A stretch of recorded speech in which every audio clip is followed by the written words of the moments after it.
ಶ್ರೀ ಗುರುಭ್ಯೋ ನಮಃ.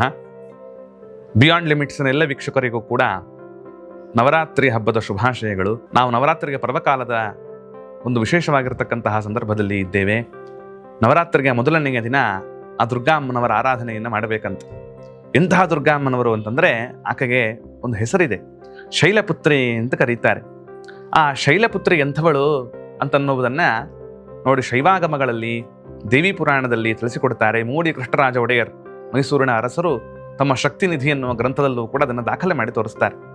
ಒಂದೇ ವಾಂಛಿತ ಲಾಭಾಯ ಚಂದ್ರಾರ್ಧ ಕೃತಶೇಖರಾಂ ವೃಷಾರೂಢಾಂ ಶೂಲಧರಾಂ ಶೈಲಪುತ್ರೀಂ ಯಶಸ್ವಿನೀಂ ಅಂತನ್ನುವ ಈ ಶ್ಲೋಕ ಆಕೆ ಒಂದು ಮಹತ್ವವನ್ನು ಎತ್ತಿ ಹಿಡಿತಕ್ಕಂತಹ ಶ್ಲೋಕ. ಆ ಶೈಲಪುತ್ರಿ ಎಂಥವಳು ಅಂತಂದ್ರೆ ಅವರಂತಾರೆ ವಾಂಛಿತ ಲಾಭಾಯ, ಬಯಸಿದ್ದನ್ನು ಕೊಡತಕ್ಕಂತಹ ದೇವಿ ಆಕೆ. ವಾಂಛಿತ ಲಾಭಾಯ ಅಂದ್ರೆ ನೀವು ಏನು ಬಯಸ್ತೀರಪ್ಪ, ಎಲ್ಲವನ್ನೂ ಕರುಣಿಸುವ ತಾಯಿ ಆಕೆ. ಅದರಿಂದ ವಾಂಛಿತ ಲಾಭಾಯ. ಮತ್ತೆ ಚಂದ್ರಾರ್ಧ ಕೃತಶೇಖರಾಂ, ಒಂದು ಚಂದ್ರನನ್ನೇನೆ ತಲೆಯ ಮೇಲೆ ಧಾರಣೆ ಮಾಡಿರ್ತಕ್ಕಂತಹವಳಾಗಿದ್ದಾಳೆ.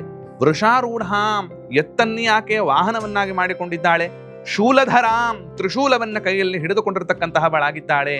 ಮತ್ತು ಎಲ್ಲರಿಗೂ ಕೂಡ ಜಯವನ್ನೂ ಕರುಣಿಸ್ತಕ್ಕಂತಹವಳಾಗುತ್ತಾಳೆ. ಇಂತಹ ಶೈಲಪುತ್ರಿ ಏನಿದ್ದಾಳೆ ಆಕೆ ಅತ್ಯಂತ ವಿಶೇಷವಾಗಿರ್ತಕ್ಕಂತಹ ಅನುಗ್ರಹವನ್ನು ಮಾಡುವವಳು. ಸ್ಥೈರ್ಯ ಮತ್ತು ಶಕ್ತಿಯ ಸಂಕೇತವೇನೆ ಈ ಶೈಲಪುತ್ರಿ ಅಂತ ಕರಿತಕ್ಕವರಾಗುತ್ತಾರೆ. ಈ ನವರಾತ್ರಿಯಲ್ಲಿ ಬರತಕ್ಕಂತಹ ನವದುರ್ಗಿಯರ ರೂಪ ಎಲ್ಲವೂ ಕೂಡ ಅದು ಶ್ಯಾಮವರ್ಣ ಅಂತ ಕೃಷ್ಣರಾಜ ಒಡೆಯರವರು ತಮ್ಮ ಗ್ರಂಥದಲ್ಲಿ ದಾಖಲೆ ಮಾಡುತ್ತಾರೆ. ಅಂದರೂ ಸ್ವಲ್ಪ ಆ ಕಪ್ಪನ್ನು ಹೋಲತಕ್ಕಂತಹ ಆ ನೀಲಮೇಘ ಅಂತಂತಾರಲ್ಲ, ಆ ತರಹದ ಒಂದು ಬಣ್ಣ ಆ ಎಲ್ಲ ನವದುರ್ಗೆಯರ ಬಣ್ಣ ಅಂತನ್ನುವುದನ್ನ ತೋರಿಸಿಕೊಡ್ತಕ್ಕಂತಹವರಾಗುತ್ತಾರೆ. ಆದ್ದರಿಂದ ಈ ಶೈಲಪುತ್ರಿ ಅಂತಂದ್ರೆ, ಶೈಲ ಅಂತಂದ್ರೆ ಪರ್ವತ, ಅದು ಪರ್ವತರಾಜನ ಕುಮಾರಿ ಪಾರ್ವತಿ ಅಂತಲೂ ಕೂಡ ಕರೀತಾರಲ್ಲ. ಆದ್ದರಿಂದ ಆ ಪಾರ್ವತಿ ಅಮ್ಮನವರು ಮತ್ತು ದುರ್ಗಾ ಅಂತ ಕರೆಸಿಕೊಳ್ಳತಕ್ಕಂತಹ ತಾಯಿಯನ್ನ ಆರಾಧನೆ ಮಾಡತಕ್ಕಂತಹ ಪರ್ವಕಾಲ.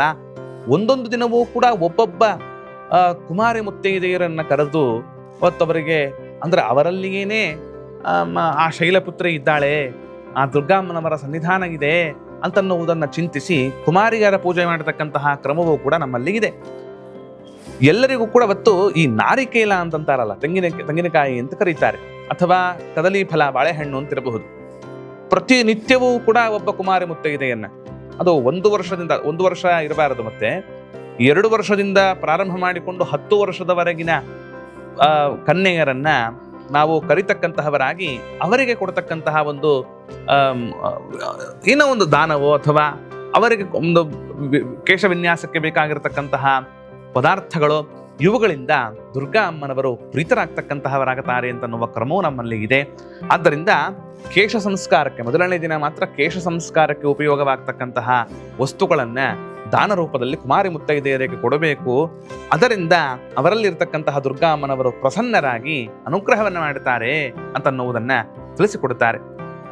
ಆದ್ದರಿಂದ ಈ ಹಿಮವಂತನ ಮಗಳೂ ಆಗಿರ್ತಕ್ಕಂತಹ ಶೈಲಪುತ್ರಿ ಅಂತ ಕರೆಸಿಕೊಳ್ಳುವ ಆ ಜಗನ್ಮಾತೆ ಎಲ್ಲರಿಗೂ ಕರುಣಿಸ್ತಕ್ಕಂತಹವಳಾಗಲಿ, ಅನುಗ್ರಹವನ್ನು ಮಾಡತಕ್ಕಂತಹವಳಾಗಲಿ, ಶಕ್ತಿ ಸ್ಫೂರ್ತಿಯನ್ನು ತುಂಬತಕ್ಕಂತಹವಳಾಗಲಿ. ಯಾವ ಕಾರಣಕ್ಕೂ ಕೂಡ ಆತ್ಮಶಕ್ತಿ ಕುಗ್ಗಬಾರದು, ಆತ್ಮಸ್ಥೈರ್ಯ ಅಂತನ್ನುವುದು ಕುಗ್ಗಬಾರದು. ಈ ಆತ್ಮಶಕ್ತಿ ಮತ್ತು ಆತ್ಮಸ್ಥೈರ್ಯಗಳನ್ನ ಹಿಗ್ಗಿಸ್ತಕ್ಕಂತಹ ನಿಟ್ಟಿನಲ್ಲಿ ಶೈಲಪುತ್ರಿ ಎಲ್ಲರಿಗೂ ಅನುಗ್ರಹವನ್ನು ಮಾಡಲಿ ಅಂತ ಹೇಳ್ತಾ ಎಲ್ಲರಿಗೂ ಕೂಡ ನಮಸ್ಕಾರಗಳು.